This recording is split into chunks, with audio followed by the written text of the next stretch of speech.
एक शख्स जंगल के दरमियान से गुजर रहा था कि उसने झाड़ियों के दरमियान एक सांप फंसा हुआ देखा। सांप ने उस आदमी से मदद की अपील की तो उसने एक लकड़ी की मदद से सांप को वहां से निकाला। बाहर आते ही सांप ने कहा कि मैं तो तुम्हें डसूंगा। उस शख्स ने कहा कि मैंने तुम्हारे साथ नेकी की है, तुम मेरे साथ बदी करना चाहते हो। सांप ने कहा कि हाँ, नेकी का जवाब बदी ही है। इस आदमी ने कहा कि चलो किसी से फैसला करा लेते हैं। चलते चलते एक गाय के पास पहुंचे और उसको सारा वाकया बयान करके फैसला पूछा तो उसने कहा कि वाकई नेकी का जवाब बदी है, क्योंकि जब मैं जवान थी और दूध देती थी तो मेरा मालिक मेरा ख्याल रखता था और चारा पानी वक्त पे देता था, लेकिन अब मैं बूढ़ी हो गई हूँ तो उसने भी मेरा ख्याल रखना छोड़ दिया है। ये सुनकर सांप ने कहा कि अब तो मैं डसूंगा। उस आदमी ने कहा कि एक और फैसला ले लेते हैं। सांप मान गया और उन्होंने एक गधे से फैसला करवाया। गधे ने भी यही कहा कि नेकी का जवाब बदी है, क्योंकि जब तक मेरे अंदर दम था मैं अपने मालिक के काम आता रहा। जो ही मैं बूढ़ा हुआ उसने मुझे भगा दिया।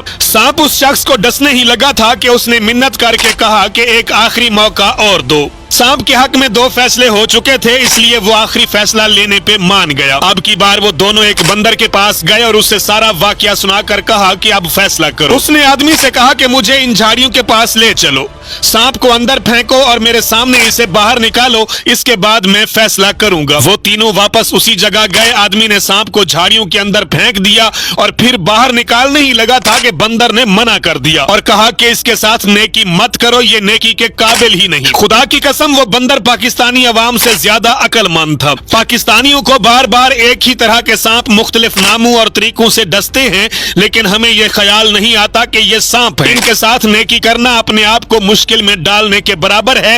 ये लोग कभी भी आपके हमदर्द नहीं हो सकते। नाज़रीन कराम, आप भी अपने इर्द गिर्द मौजूद ऐसे सांपों पे नजर रखें और उनसे अपने आप को महफूज रखिए, अपने आप को बचा कर रखिए। इन सांपों पे भरोसा मत कीजिए।